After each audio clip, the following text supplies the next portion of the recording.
Финальный бой. Итак, бойцы готовы?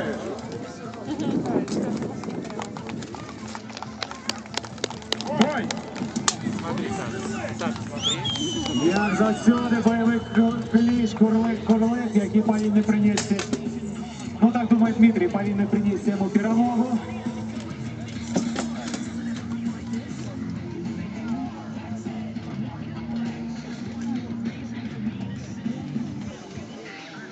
А ось тут Дмитрий осторожно, Денича, не кидається так в атаку одразу, як було у попереднім бою.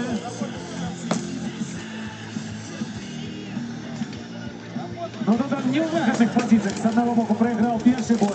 И одразу после переможного боя другий бой. Максима йому треба трохи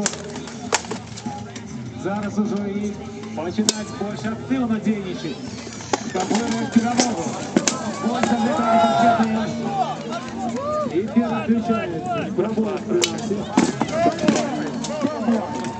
Время вышло.